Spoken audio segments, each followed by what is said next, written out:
Good morning, beautiful people.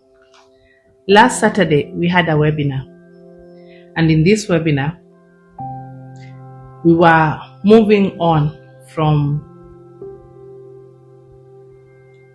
the issue of now we've identified our fear and we've tried to break the walls of fear. But we were now thinking, what next after we've broken down the walls? And so we thought of the concept of how about to start reclaiming our future by just taking one step forward. So we move from analyzing to an actual action plan. And so today, I'm taking you through what we discussed, and it was all about Chaka, which is a Luo word for just begin. So we're going to at least analyze or see how can our first step be so that we can be able to start being people who action, otherwise we'll get stuck and go back.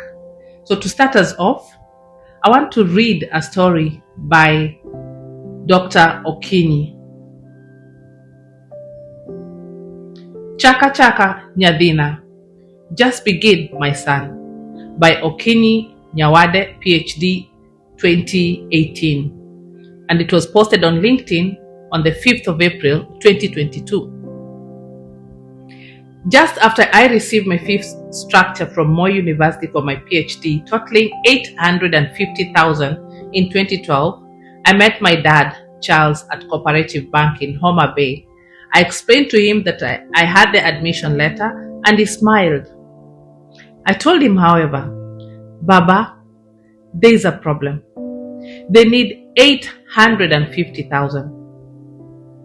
He held my hands, then slowly but reassuringly said, Nyadina, Chaka.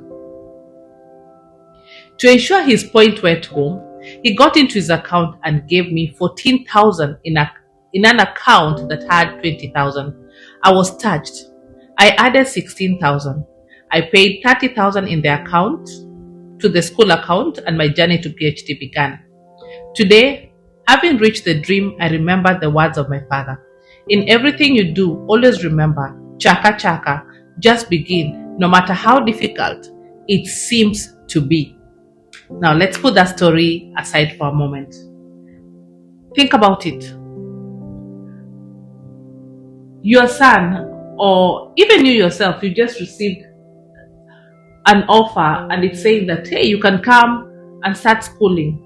And it's 850,000, which is around 25,000 dirhams.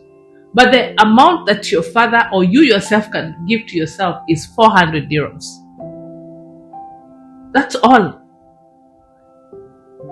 That's such a huge gap.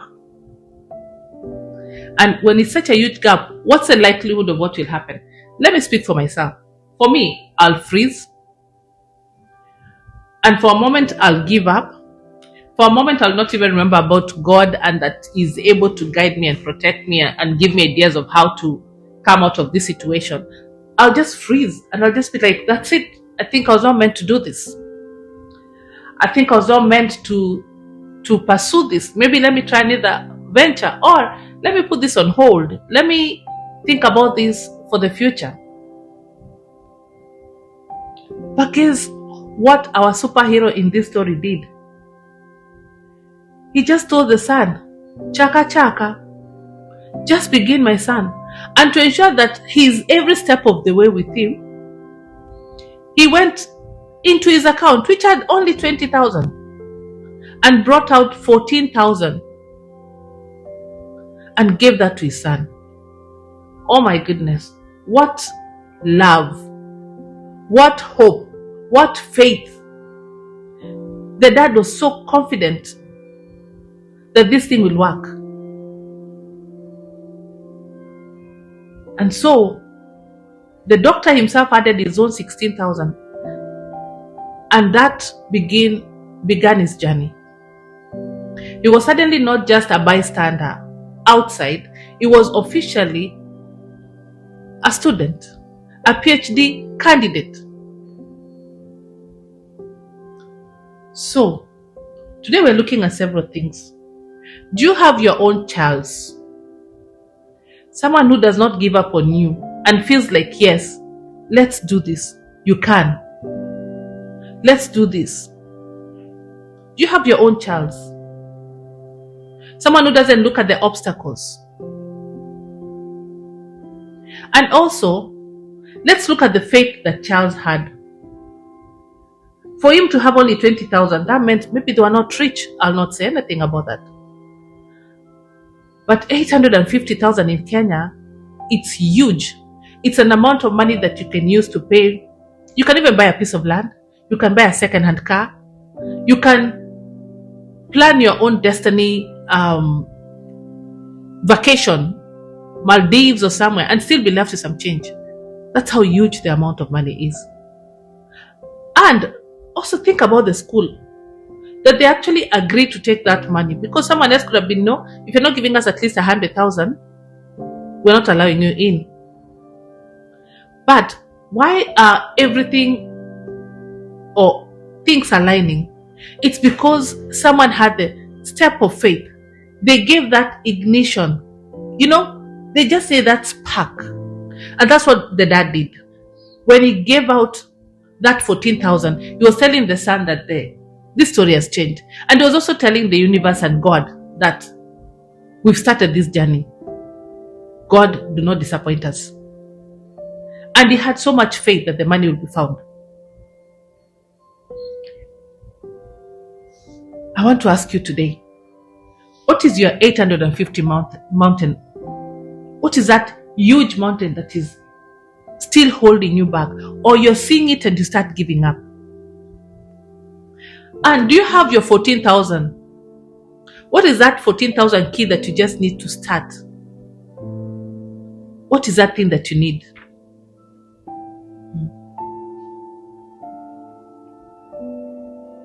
And remember, after the dad gave him the 14,000 and he also raised his own, it didn't mean that the bill was paid.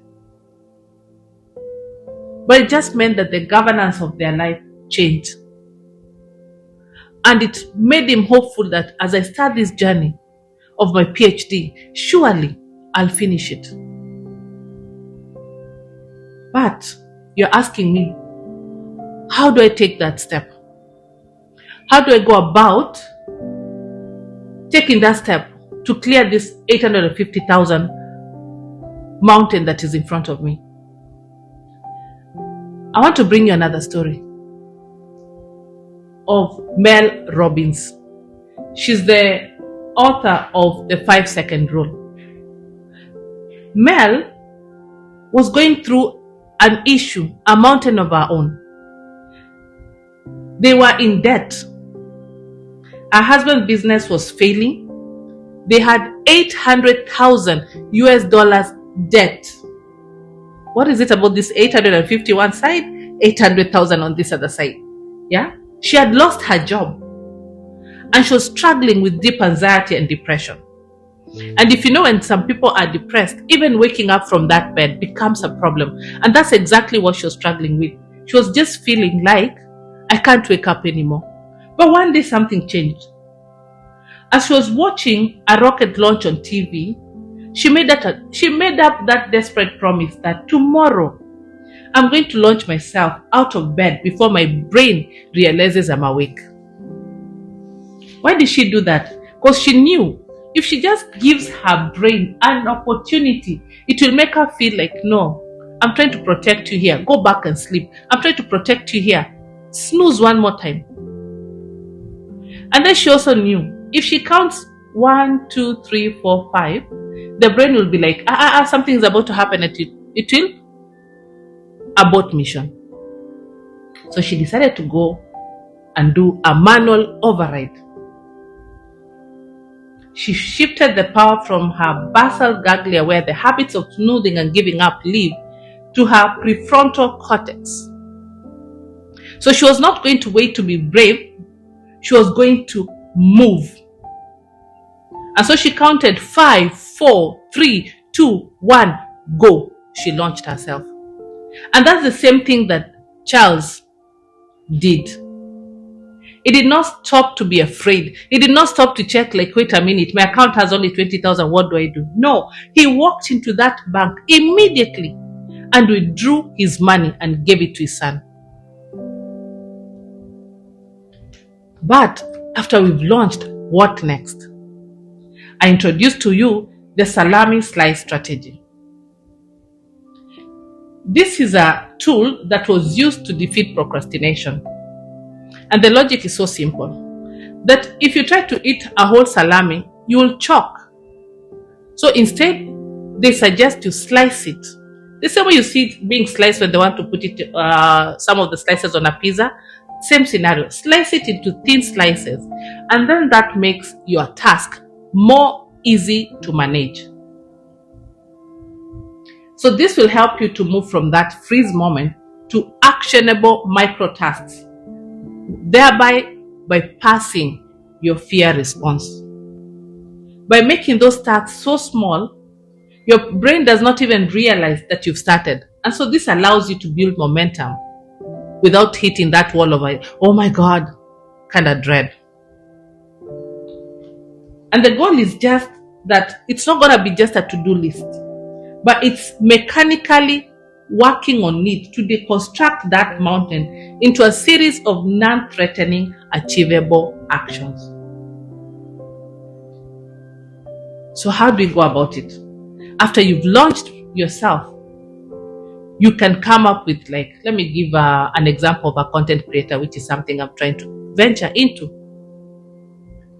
So I'll decide, I'll get a piece of paper. That's my first slice. Don't do anything else. It's just a blank document. Then I go to the foundations. I spend 15 minutes just trying to identify which are the content creators that I admire. Then on that blank piece of paper, I list 1 or 2 things that they do well, and that's it. Next time, I slice another slice again by trying to see, what phone do I have and how can I use it to my advantage? I may not have the equipment and the tools, but I have something to start. And that actually happened to me when I started my own content creation. I didn't even have the mics, but I didn't stop. Start with what you have. Another slice, write a script, a 60-second video. With AI now, you are able to do that. Don't film it. Just write it and save it. Now we start going to phase 2, like a production slice. We start building the muscles. Record yourself reading that script that you wrote yesterday. Don't look at the camera. Just get used to your voice. Slice 5. Spend 30 minutes filming simple shots of your desk, your environment, your cat, anything that you love to do. You now have a library of footages. Slice 6. Try learning how to edit a 15-second video. Master one transition. Stop. Slice 7. Commit 1 slice of content per week. It doesn't have to be perfect. It just has to exist. And that's exactly what I'm doing right now. Then slice 8. Spend a few minutes, at least 5 minutes, trying to comment to any 3 comments that could have been posted on your site. This builds your network, 1 slice at a time. The whole thing is, every time you slice, you're not stalling.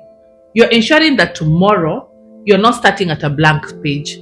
At least you've moved 1 momentum at a time. When I look at my case study right now, when I started to where I am today, I still have a long way to go, but I don't give up. I have to do it. Okay? Consistency is key to movement. So is it that you're trying to start your a new business? Just begin. Are you trying to go to the gym so that you can be able to cut weight? Maybe you have some issues that you need to sort out. Just begin.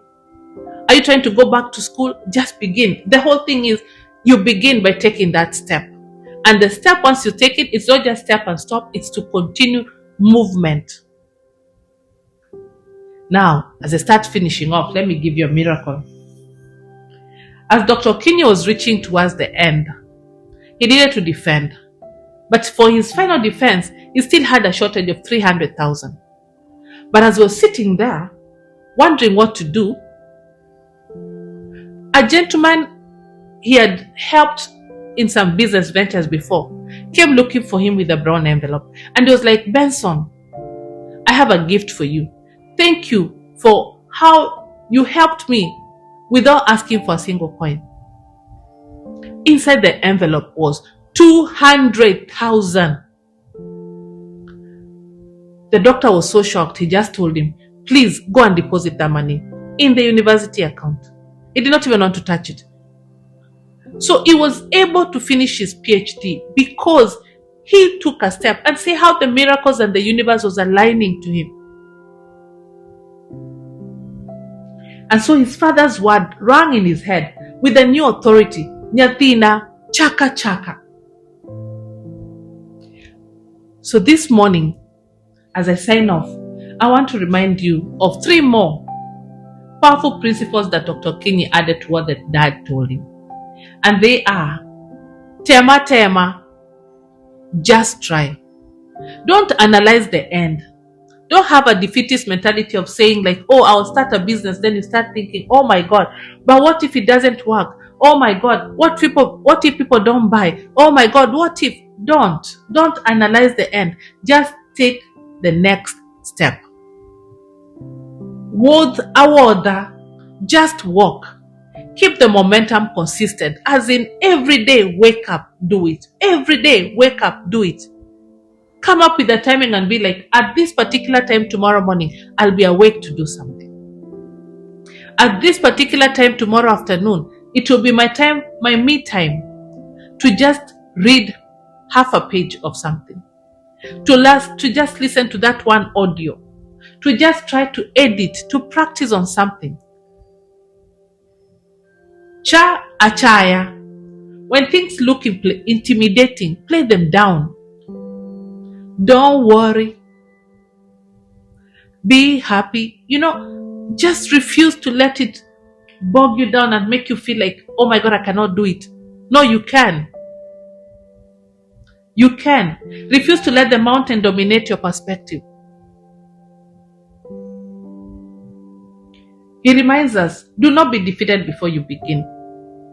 So today, whatever it is that is holding you back, I just say, Chaka Chaka, just begin and watch it shrink every single day. So remember, you got this.